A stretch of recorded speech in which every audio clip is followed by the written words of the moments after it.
All right. Hello, everyone, and welcome to your Metatopia panel, new editions, release, revise, repeat. My name's Russell Collins. I put together this idea for a panel because it's a repeat of a panel I did a while ago. So it's a new edition of a panel discussion on new editions. I'm going to ask everyone to introduce themselves before we get into our topic. So, Meg, please let everyone know who you are.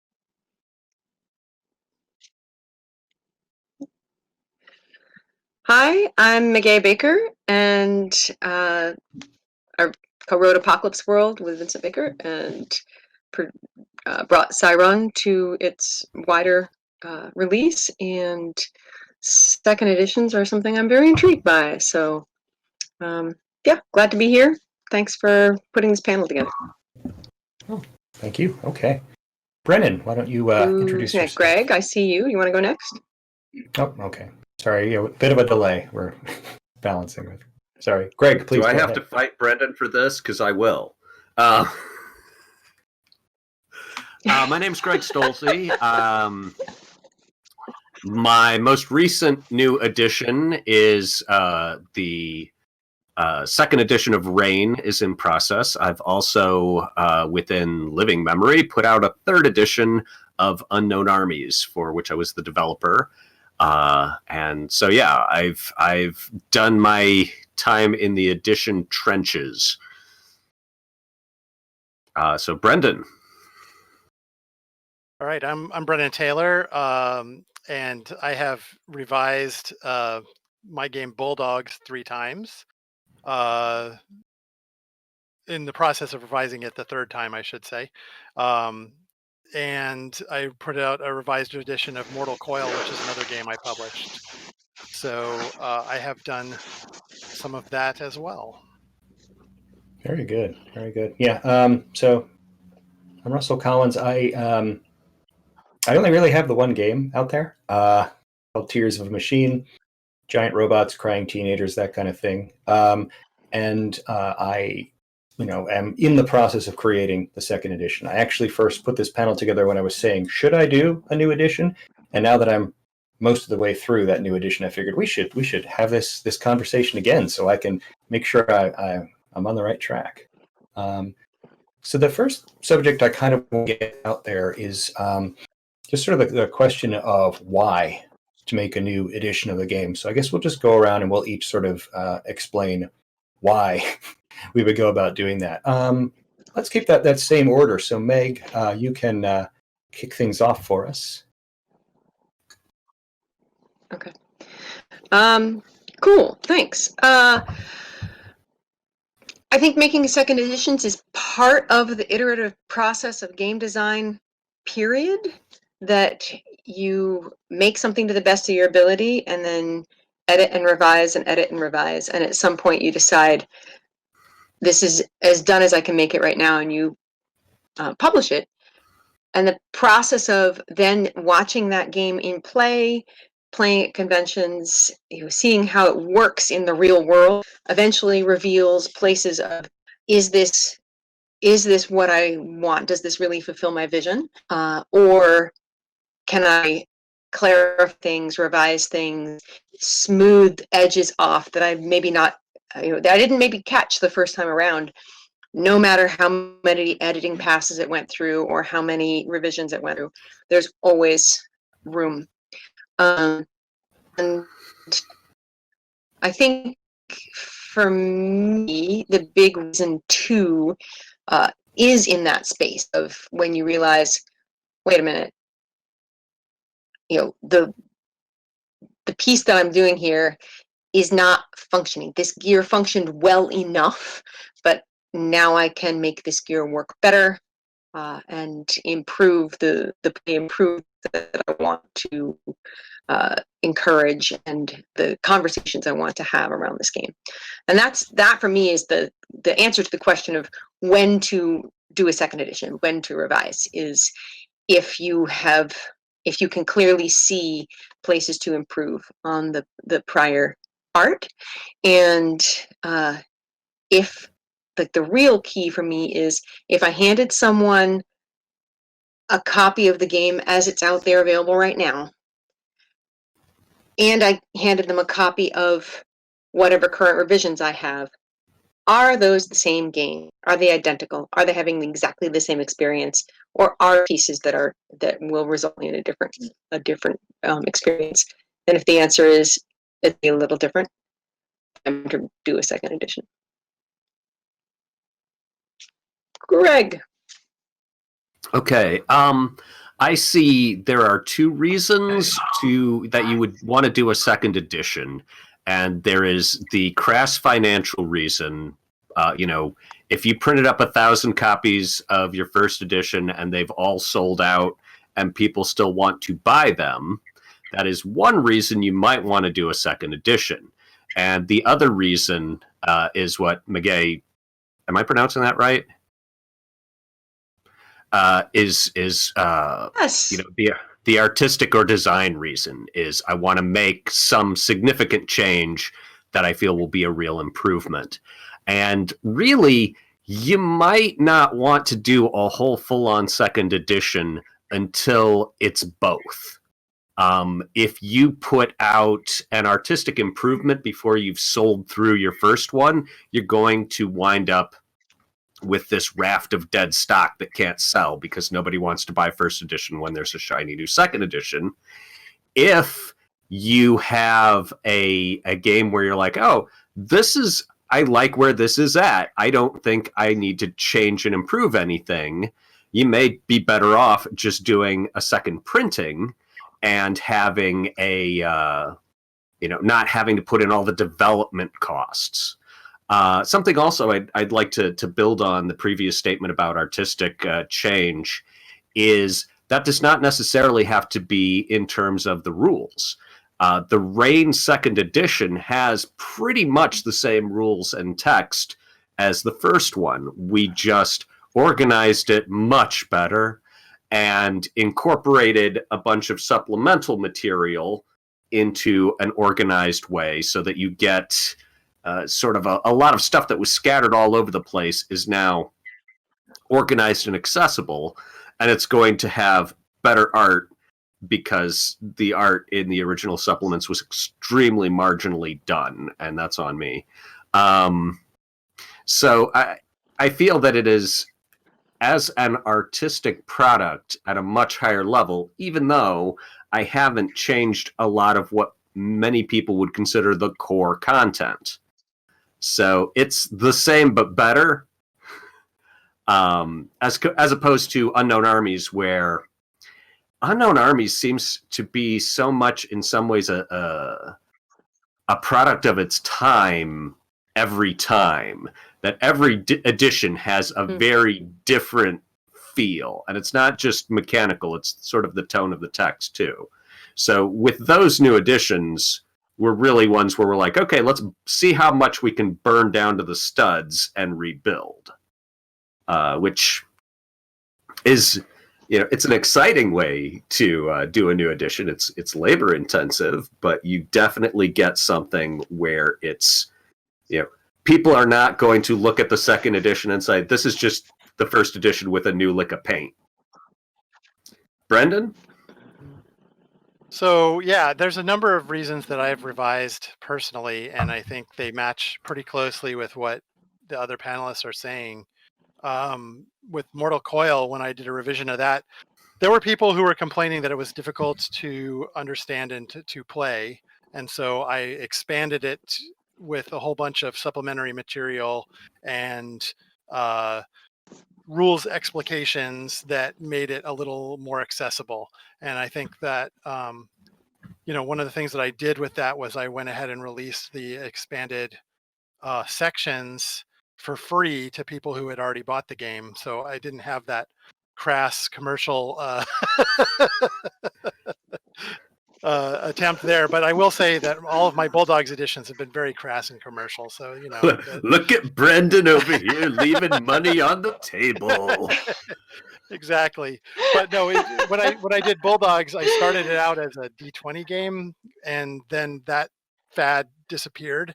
So I wanted to revise it for a new audience, and Fate had come along at that point, and Fate is a game that I really enjoy, so I had a lot of fun adapting it to that.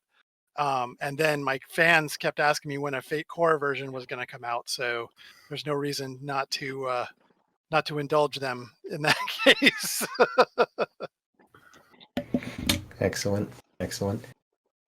So yeah, my turn. I'm kind of the small fish in the big pond here, so it's a little nerve making. But the first edition of Tears of Machine, did well enough. It got out there. I made my Kickstarter goals. I kind of had my little core audience. I had people who wanted to run it for me, so that was nice. But I think one of the things that kind of motivated me to say that I could go back and work on this was actually another game project that I had started work on. I have tried to sort of devote a lot of my attention in game design toward accessibility. But at the time that I did that for Tears of a Machine, it was kind of a very limited way where I was like, I'm going to make an audiobook version of this, and I'm going to create synchronized text. I'm going to put it out there for free so that dyslexic, kids can just, can listen to the book and hop around. I was like, that'll be nice. But then I realized that's not enough. I wanted to try and build something a little more from the ground up with those ideas in mind, like as little math as possible, getting stuff that's down so that it's quicker to memorize or so on. And that was going to be a game about some teenage kids in a weird town in the middle of nowhere because I had just watched Stranger Things. But so had every other game designer in the United States and probably internationally.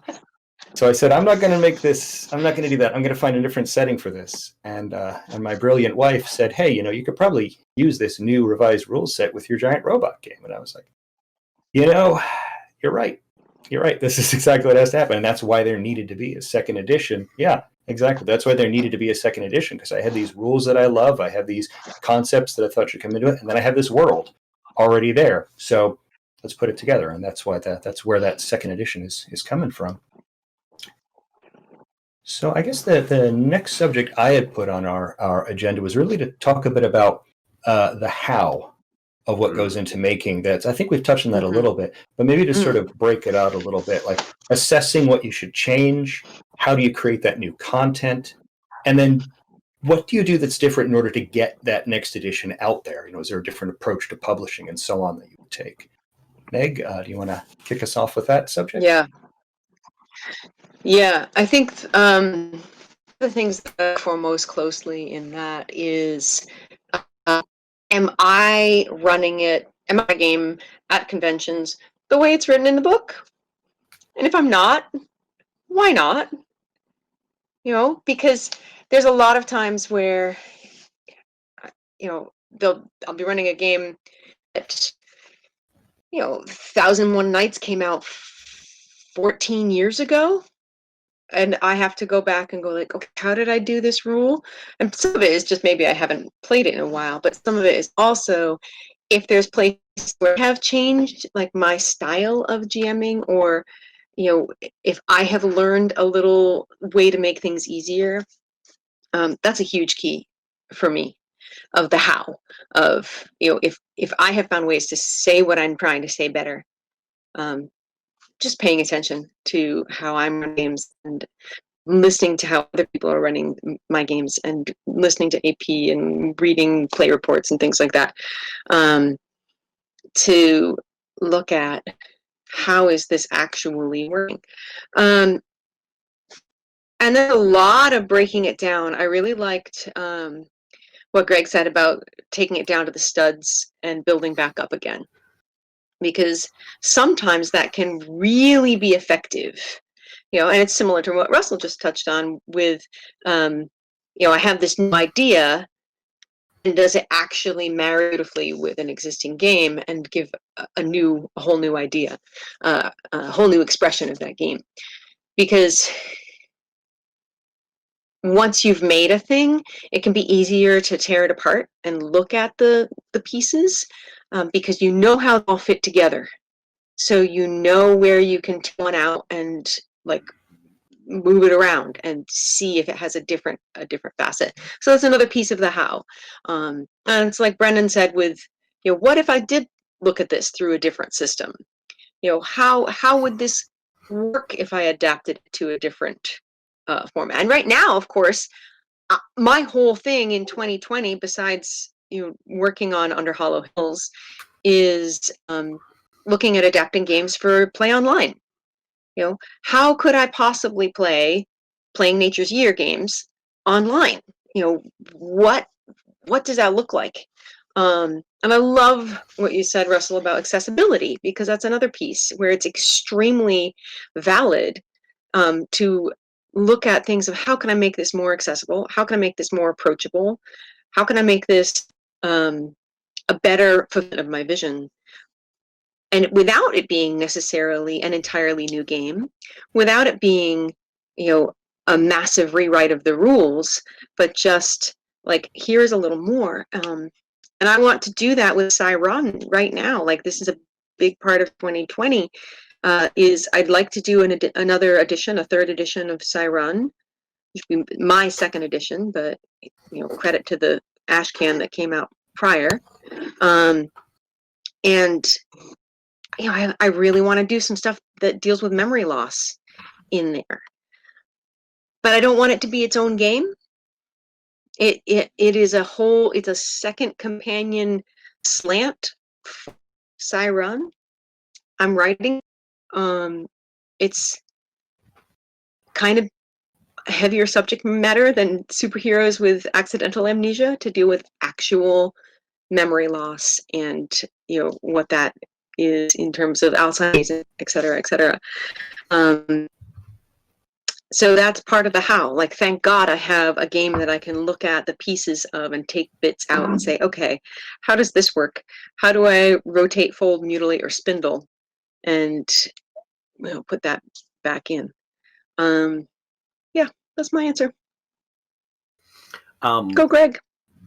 My approach, my approach with Rain was that there was a lot of stuff that I didn't like about how I'd done it when I'd done it as a one-man show, and getting a proper publisher to work on it. I'm like, oh, this is great, because he can do the things he's good at and leave me to do the things I'm good at, instead of me having to do things that I'm only kind of so at, which is that's what you want to get out of a publisher, is having them do the tasks that you're not really, as a writer or a designer, necessarily good at. I mean, there are people who are triple threats and can do it all, but they're pretty rare. What I would specifically say with Unknown Armies, there was a period of time where every now and again someone would say to me, when are you going to do some more Unknown Armies stuff? And I'd say, I don't have anything. I don't have an idea that I think is really great and captivating. And I don't want to just churn something out for the sake of doing it, because I think a lot of Unknown Armies stuff was a product of passion, and I don't want to suddenly get passionless. And the solution I came to for this sort of dry spell was, I'm like, well, what if I stopped being quite as much of a control freak and brought in some fresh new people who are fired up and excited, and see their takes. And it worked really well.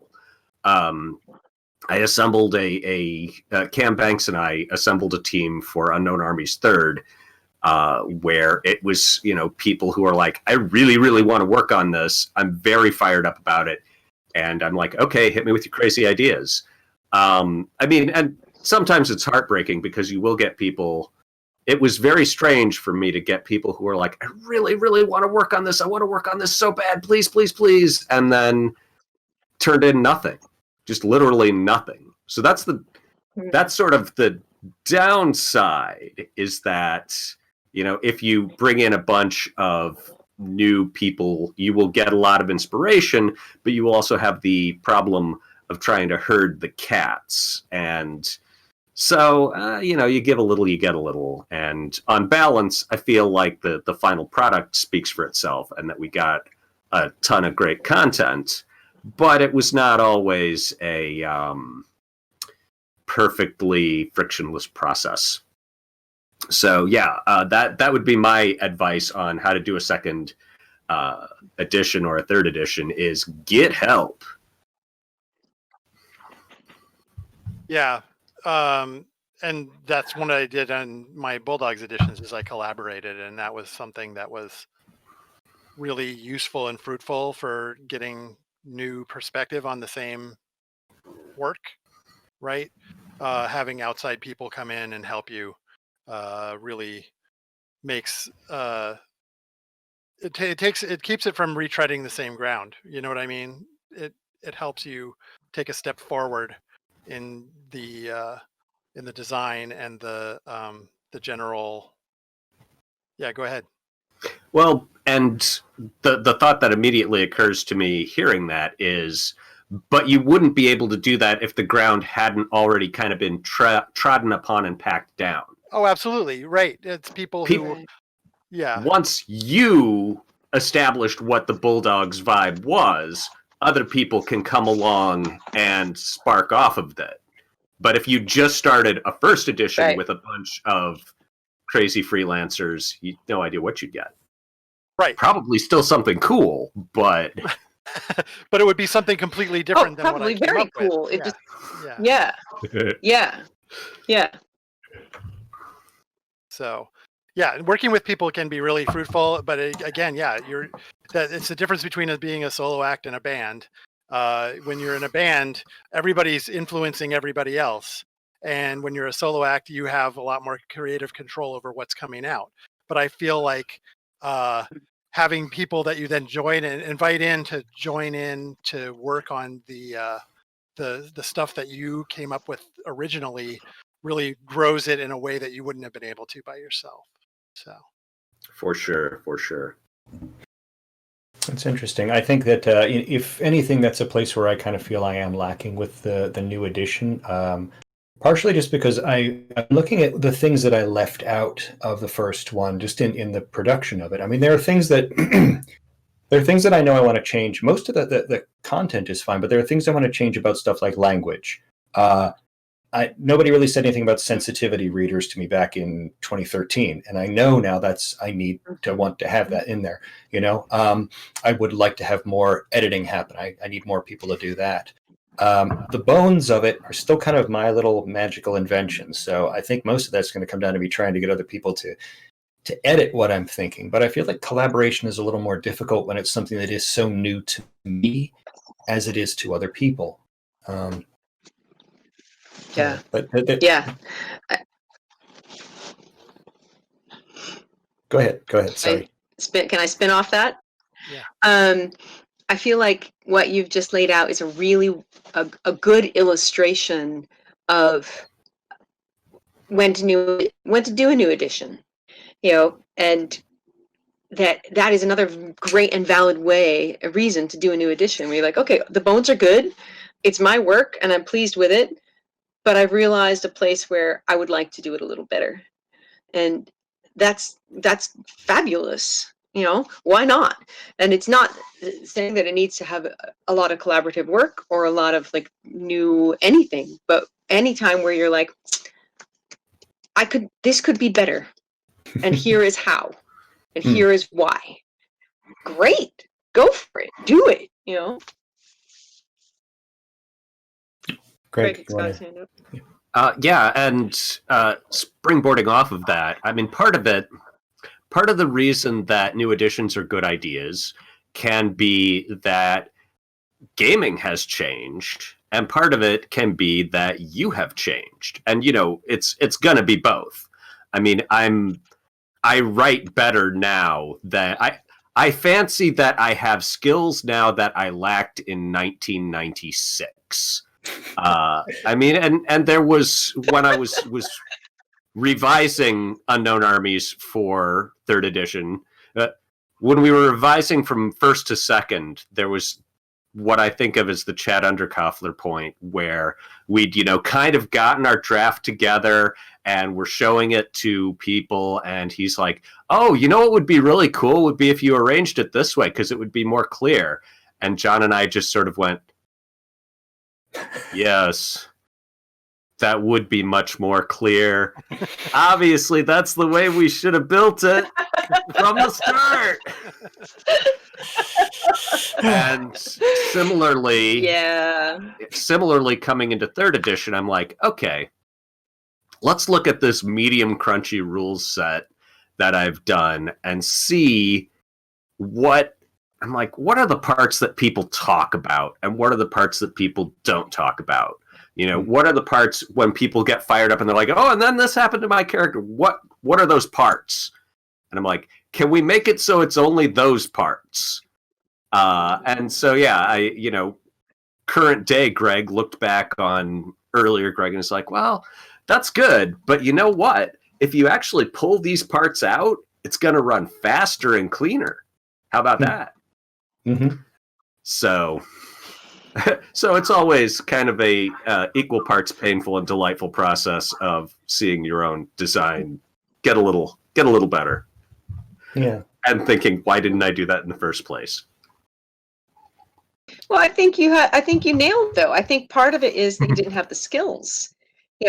I am reminded very strongly of places where I've been involved in other creative projects in specific digital art, where there's a common thread where you have here's what I did, and here's revised, and here's revised, and it's the same exact thing as you learn your craft better. And they wind up just being amazing. And I think that's an incredibly important and valid and part of why to do second editions. And also a piece in there is the awareness of when you're looking at a second edition and when you're looking at a different game.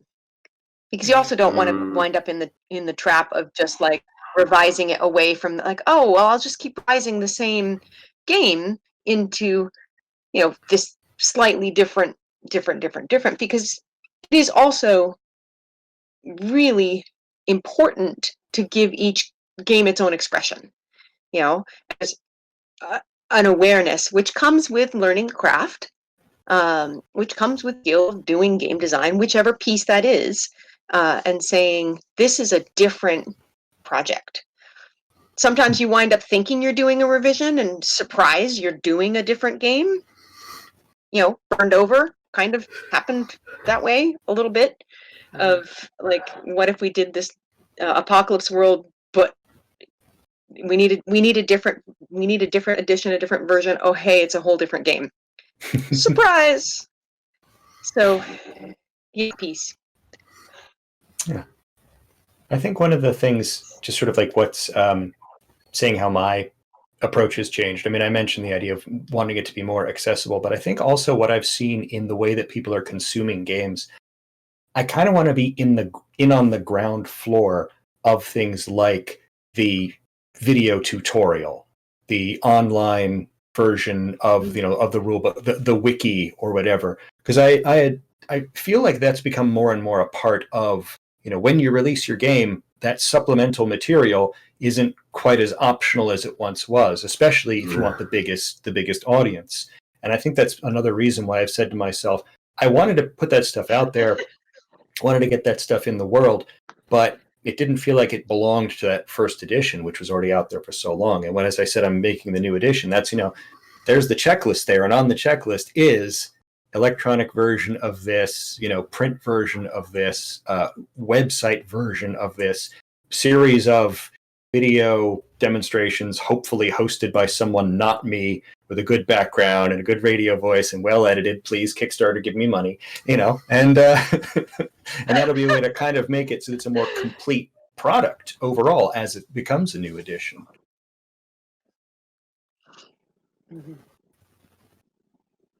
Cool. Well, that is this sort of plays back into the idea that, the gaming community is not the same as it was in the late 90s, early 2000s when I was coming up. And the gaming marketplace is not the same. And the way that games get paid for is not the same. I mean, this is Brendan probably is old enough to remember when people would take out second mortgages on their house to print 4,000 copies of their fantasy Heartbreaker, and then it would just sit in their Yeah. basement in I- silent reproach every time I they don't- blew a fuse. I don't just remember that. I actually did that. So. Oh man, I didn't mean to put my finger on a painful scar there, buddy. Luckily, it wasn't a mortgage on my house, but Hmm. I did pulp a lot of books. Well, I mean, the whole thing behind my drive towards crowdfunding was, I'm like, man, there has just got to be a better way to handle this risk. Yeah, Yeah. yeah, you were And- kind of. And a now pioneer in we're that, in a so. place. Yes. Yeah. Anyway, go ahead, Meg. Brendan, do you want to take that for a bit, Brendan? Because you've been quiet for a little bit. Oh, that's okay. I think we're getting off topic, actually. Oh, a little. That's okay. No, it's all right. I mean, well, I mean, I could that's try and- part of the joy of this. Like, once you start asking people to talk about their second and third editions, you're getting into some people who've been around a while. And so, yeah, there is that. apparently I need more gray. I don't know. I'm not keeping up. Are you ready for questions from the audience? Yeah, sure. Let's. What do we have? So out there? Zofra or Zofra asks, how much of a new edition is about making the game more contemporary? Which I think you guys have kind of touched on, but let's drill down in that. I can sort of throw out part of my first idea about that is when I'm thinking about revising it, I'm thinking more about the contemporary audience. I mean, I'm not necessarily going to change. I mean, the rule set's going to be its thing, but part of what I was saying about things like content editing and sensitivity editing, I want to make sure that I'm connecting to the people who are playing games now, and some of that is even decisions about like over the course of 2020, I've decided that even though my game is about space invaders, I'm not going to use the word alien because I don't like all the weird connotations that have been attached to it. They're going to be space invaders, space raiders, space visitors, whatever. I gotta, that to me, that's just a sign of the times, is that word is not a thing that I can wrestle with anymore. So, I mean, I guess that's kind of an example in miniature, maybe, of contemporizing something. Yeah, and when I redid Bulldogs, it was a big contemporizing. I mean, obviously that was quite some time ago now, so I don't know how contemporary it is anymore. But I had updated it from an at that point obsolete system, so into a new one that was just gaining some traction. So I feel like making it fresh for yourself is also something that's really important, because my tastes change over time as well, and things that I was really into, I'm not into as much anymore. So it's time to make, if I'm still interested in a game and I'm still working on it, update that to my current tastes. Yeah, I mean, some games require contemporizing more than others. If your game is set in, the modern world and you wrote it in 2010, it's going to be very dated now. If it's set in a, medieval-esque fantasy world, well, you still want to, maybe take another look and say, are there things that I know about now that I didn't know then? But it doesn't have that same kind of glaring urgency. There's a setting division that my friends and I like to break down, which is like the era. Is this the smartphone or the pre-smartphone era? And there's no like, iPhone mancy in earlier Unknown Armies. Maybe maybe it needs to be in there for a later one. Well, let me tell you, back when I wrote Unknown Armies, phones were chained to the wall like prisoners. Yep. And I kind of have the reverse take as Greg. I feel like through the lens that Russell indicated, doing something that is has a medieval flavor or even a historical flavor now has to have different consciousness. Coming through the last 8 years, it's entirely different than what we might have put out in the 1990s. There's definitely games all of us may have been involved in to some degree in 1990 that we're like, no, that stays in high school or college or just out of college sort of zone. That is not something for people to see, Right. because we're smarter now. And the world has changed, and we're like, oh right, that's some really bizarre thinking, and I'm gonna not promote that anymore. And that's another reason why to let, like, oh, maybe not a new version of that game, maybe not a second edition, maybe that's time to just not and do something else instead. As much as I adore my White Wolf games, and as much as I love Onyx Path, I think they've done some great things. It is kind of locked in an era. I'm not trying to badmouth anybody, because I mean, that's the thing. It is in an era. It is of time. You get into that's great. But I mean, I'm looking at stuff in Tears of a Machine that kind of embarrasses me now, where I'm saying things about different religious groups and their response to the appearance of the visitors from space, and how I'm like, that's kind of I'm painting with a broad cloth. That's not a broad brush. That's not that's not really fair to these people who I might be depicting in here. So there's less of that in the new edition. There's an approach to try and let people fill in more of their own understandings and experiences of these things. And that is just because of that time I was bringing what I was seeing in the news and that kind of thing. But that's that's not a universal experience. Right. We have another. You guys ready for another question then? Oh yeah, I think we beat that one pretty hard. I think you guys really did a deep dive for sure. Oh boy. This one is from Whittle Dragon. What do you do with a new edition when someone who actually genuinely helped you with your book in the credits turns out to be problematic? Oh, that's a tough one. Well, see, that's when you don't collaborate. Excellent question. Brennan, you want to go first for that? No, it's okay. I think it's worth addressing. For one.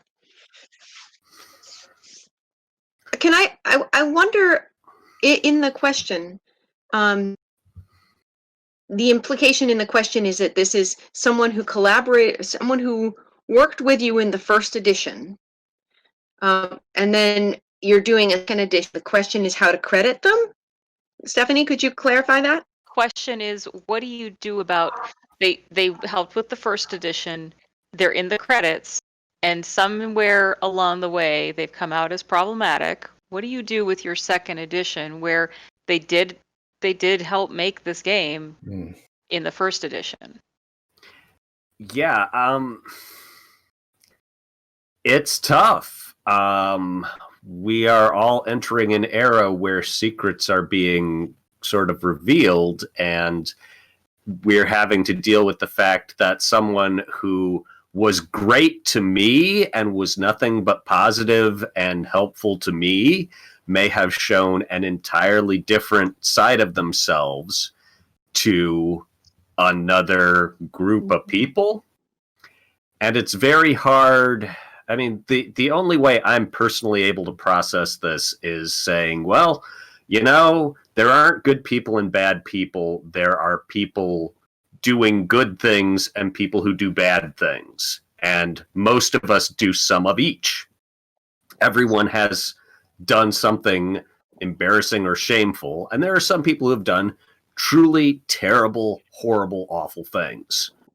That does not negate the fact that they may have also done very helpful, kind, insightful things.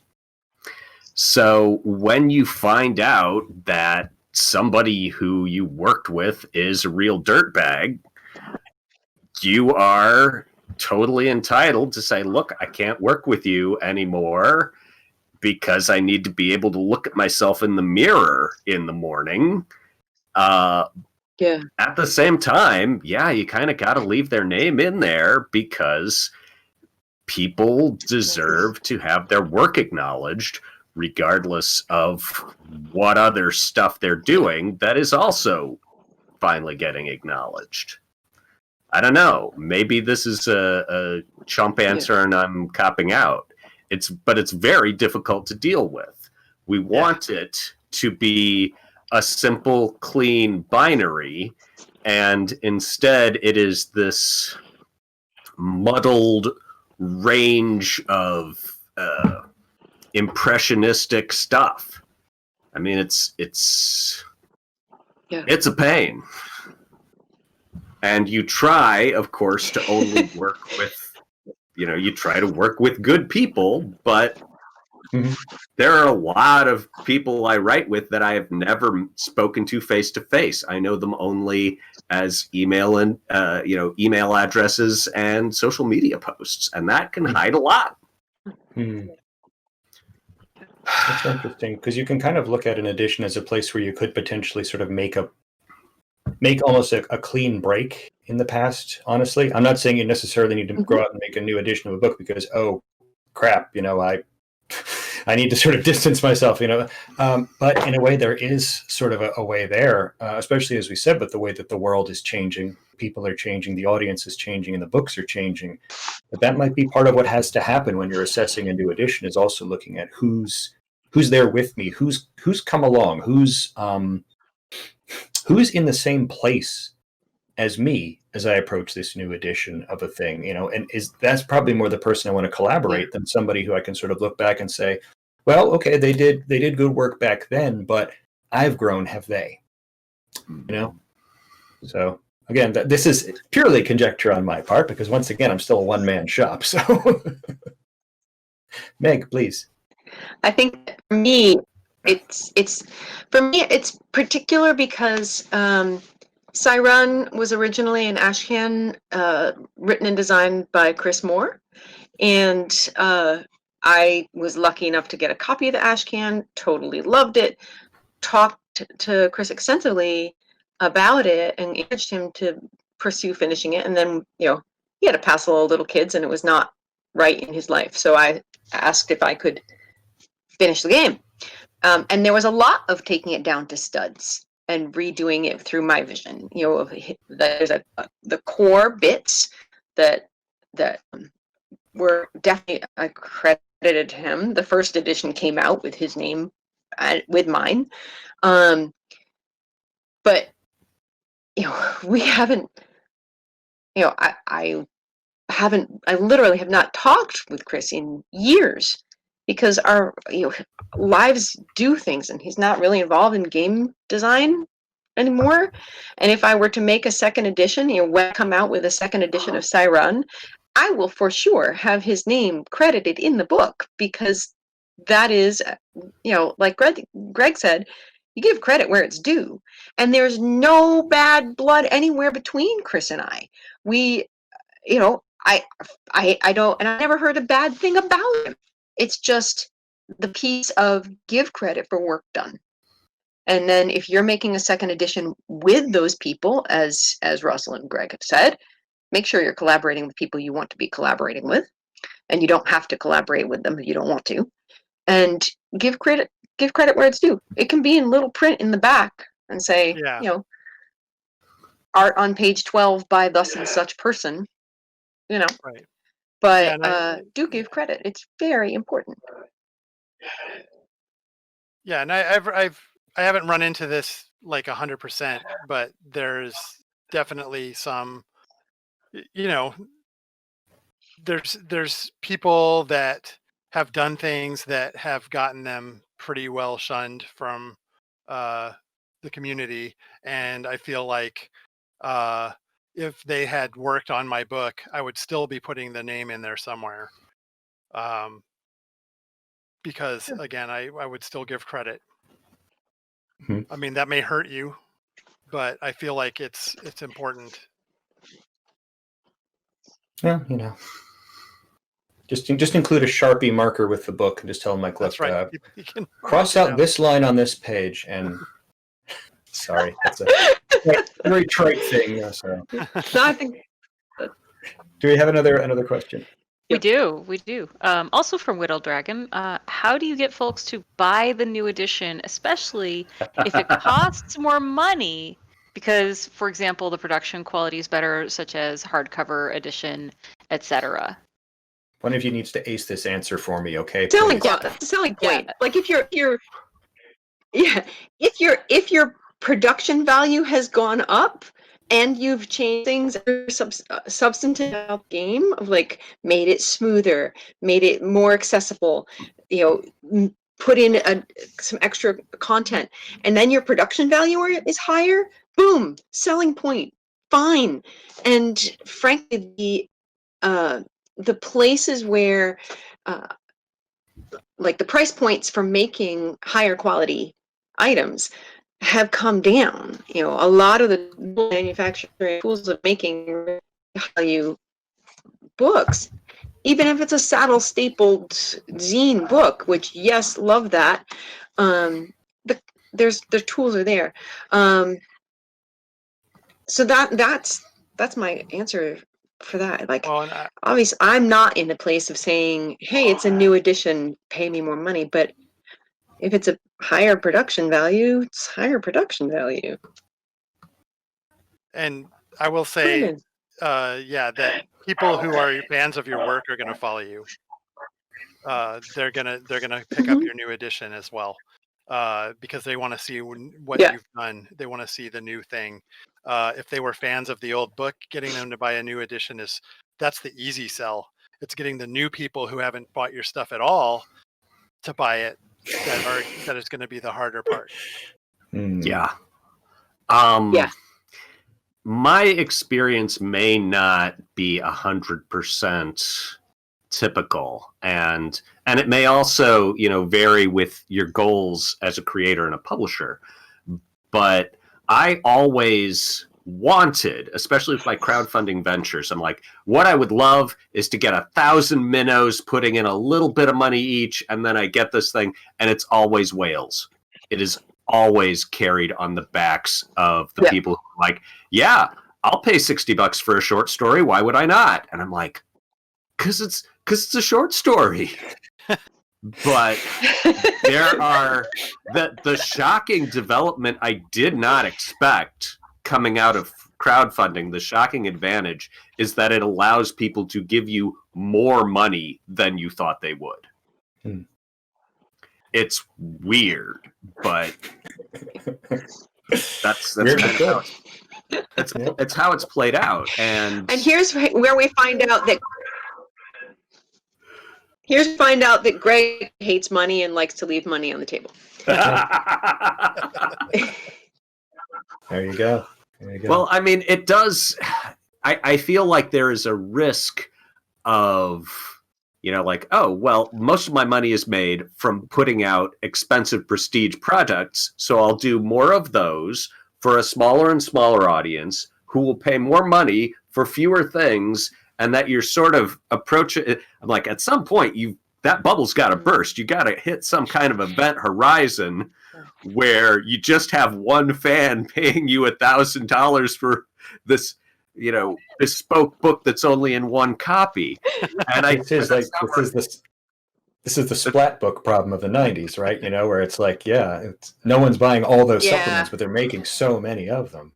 Yeah, I mean, I think that was sort of a dancing as fast as you can situation, which is not how you get. I don't feel that that's how you can get the best work. So, I mean, it's a weird balance to try and set where it's like, oh, is it cheap enough that people can just pick this up and be like, this looks cool. I'll gamble this amount of money that it's good. It's hard. And the longer you've been in the game, the more you have built up an audience of people who are like, I will buy this because it's from this creator. And so, again, you have to decide, okay, do I want to do something that's mostly going to appeal to these people who've been with me and carrying me on their backs for so long? Or do I want to try and expand it?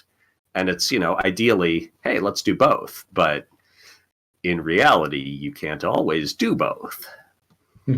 So, yeah, I mean, you try to have a cheap entry level product, but as much as people say they want those, people don't actually seem to always want those. Well, a really nice looking thing is gonna often sell better than something that looks cheap, even if it is less money. So people like things that are pretty. So They do. They do. That sounds simple, but it's actually profound. PDF. It's actually true. It's actually true. It sounds simple, but it's actually true. And also, like, we all are old enough to remember when the world changed and suddenly you could get a PDF. You could publish a PDF and send someone a file. They would send you $5 for it, and you were like, "Oh my God, coffee!" Because that's amazing. And like, there's so many wonderful outlets now for here's a little game I made, on Itch, Patreon, or Drive-Thru, or a ton of things. Like, here's a little game, go for it. Wow, so that's another piece of the a piece of the revision pie, right? And a piece of the edition pie is that if you put your game out on Itch for $3 and then 6 months later you revise it and you're like, hey, cool, new edition, everybody who's already bought it, you get it for free, but now it's $5.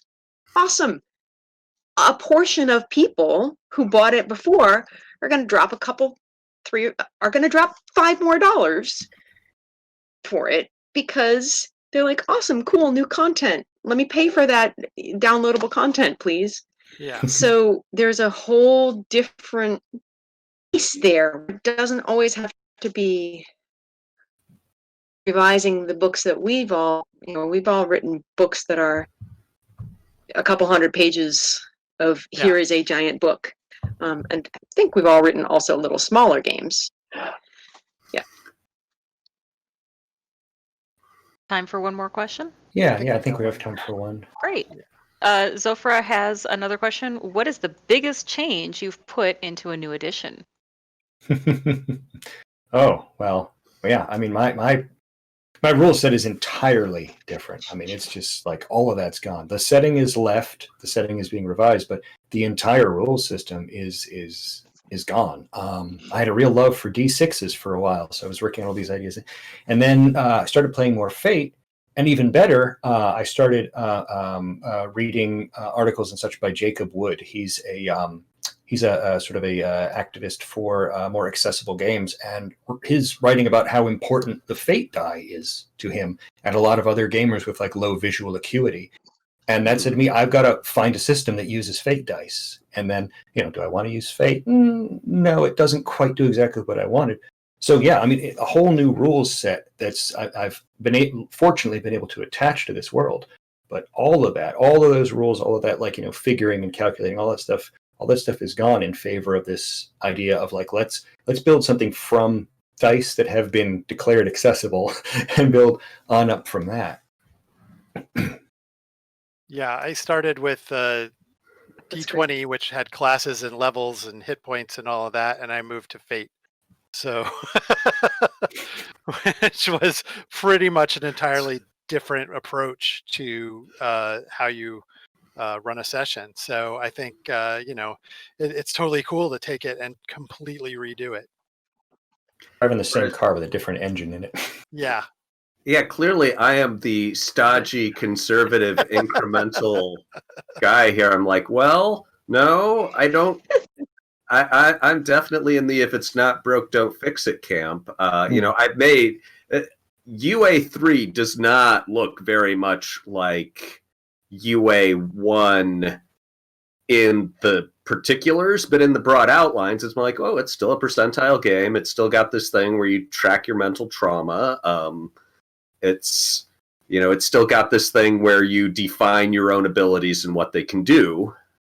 So, I mean, that stuff's all still there. I think it's just implemented in a much more tightly bound together and integrated way. So, yeah, I guess I'm not reinventing the wheel every time.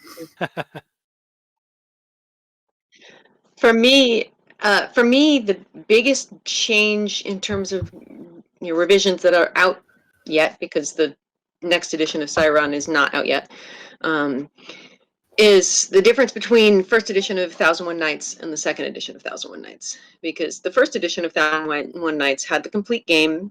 I loved everything about the art rules and the layout and all the stuff.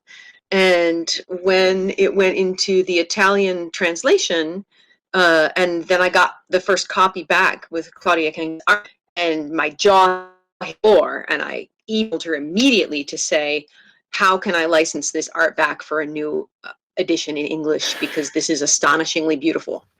And that was literally like nothing else changed about any of the rules or any of that. There's a whole section in the back edition on doing it as a LARP. And there's some rules for playing the Sultan because of the LARP. And that's really due to Kat Jones and Ed Torner being really into, or Evan Torner being really into LARP and saying, you should do this. So I did. But that's where nothing substantial change about the game. There's new content, and the book is freaking gorgeous. So that's that. Excellent. I don't know. Do we have time for another question, or should we do our wrap up? Feels like maybe time for the wrap up. Yeah. So we should all go around and plug ourselves and what we're doing now, and how people should follow us along. So, Meg, why don't you kick that off for us, please? Sweet. Cool. I am Meguey Baker. I am the only Meguey Baker on the internet. If you Google MEGUEY Baker, I am the only one. So I'm easy to find. I'm on Twitter, Night Sky Games, and you can find our stuff at lumplygames and things like that. Vincent and I have a Patreon that is technically, because of the way that Patreon is, it's under his name, but new game stuff comes out from me there sometimes, and also from Lumply and Sons, which is our kids and the games working. That became mind-blowing. Have these young people who are anyway, whole nother panel. Wow.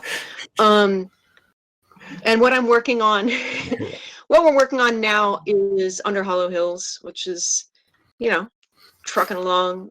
Great Kickstarter last year, and 2020 has been a wild ride. And then the other thing in terms of revision is the new edition of Cyron that I am actively working on to add new content for that deals with. That may turn into a separate game. And that's one of the things why I brought that up earlier, is because it may wind up different enough that it can't just be extra content at the back of the book. So that's what I'm on. Cool. You heard it here first, folks. Greg, would you like to pitch yourself? My name is Greg Stolze. Most recent second edition is The Reign, which is my game of fantasy leadership, where it's like, why are you always the one accepting the quests and doing the hard part? Why aren't you the boss of a bunch of minions who go out and do your bidding? And so we're in the process of getting that laid out and arted up and sending it to print. It's a little late, but you can still get in on the Kickstarter prices, and I still believe with all my heart that it's going to be gorgeous and wonderful. Another game that I recently put out, fairly recently, is Termination Shock, a science fiction game that started out with one tone that was, extremely, was going to be kind of dark and bleak and intense. And when I got into playtesting it with these two guys, they're like, you know what this needs is a big taste of Frasier. And I'm like, what do you mean Frasier? And they're like, the sitcom Frasier. And they completely changed the tone of the game. And so now Crankshaft Constellation Publishing is putting out Termination Shock with those two guys, me, and an artist. And so you can get our science fiction game that is half Han Solo and half Niles Crane. And hopefully we'll be putting out more stuff for that in 2021. Excellent. Thanks. I'm Brennan Taylor. You can find me at GalileoGames.com and on Twitter at Brennan R. Taylor. And the things that I've been working on, I've talked a lot about Bulldogs on here, and that's the most recent revision that I've done. And we also have a game coming out shortly called Thousand Arrows, which is set in Warring States era Japan. It is a powered by the Apocalypse game. And that is actually an outgrowth of my fan work of the powered by the Apocalypse Legend of the Five Rings. It no longer resembles that in any way. I remember I was in an early playtest, and you're right. It has grown. It has blossomed. It has blossomed. Yep. So yes, Russell Collins. You can find me on Twitter at RobotClaw. My website is robotclaw.info because I didn't get the .com. Oh well.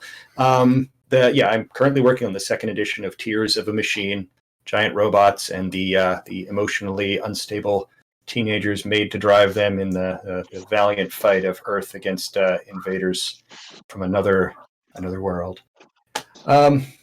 Thank you all for being on the panel with me. Thank you all to our audience members for those great questions and just for being there for us. And thank you to our delightful moderator Stephanie, and thank you to Andy for being the behind the scenes guy, keeping us from all just fizzling out. Everyone enjoy the rest of the con, and we hope to see you again somewhere.